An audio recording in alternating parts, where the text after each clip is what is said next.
Good afternoon, everyone. So this afternoon, you're in a computer lab working on your health work. As well, I've also posted the summative activities. So for those of you who have finished your health work, you can get started on working on your summatives.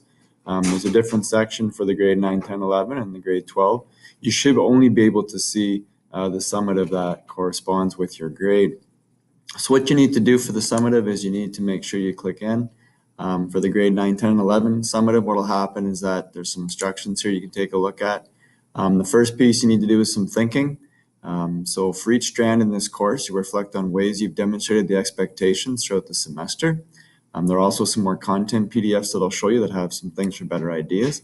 But these are basically the expectations under strand A, active living. You're going to end up having to pick one of these strands to use in the summative. For strand B, these are the two expectations that are there. And again, you're going to pick one of the two to then refer to. And for strand C, there's 3 of them, and you're going to pick one of those to refer to. There's also the section on living skills. And in the living skills, there's these 3 different areas here, and you'll pick one of these areas to then talk about. So here it talks about tables below. So there'll be tables in the template that you'll be able to go in, and you'll fill that information in. So what that's going to look like. So you can click on those links to download it, and there's a link to the Dropbox. There's also a visual version here that opens up in a window browser.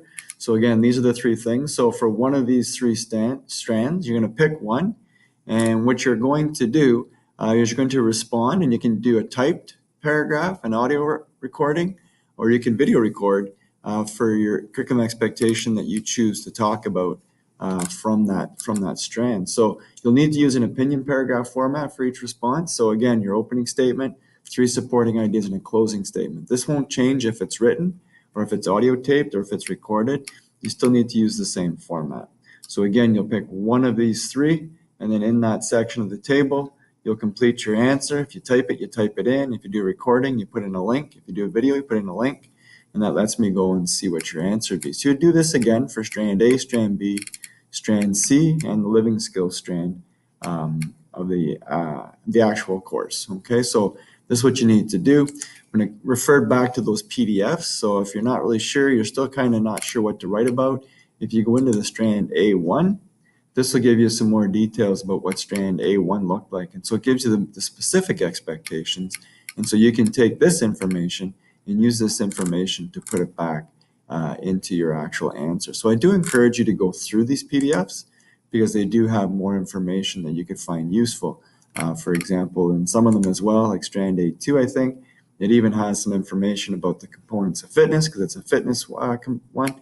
And so you can take information that you've learned throughout the course or things that you've demonstrated that show that you're able to, say, for example, assess your health-related fitness, okay, throughout time. Okay, so this is your summative for grade 9, 10, and 11.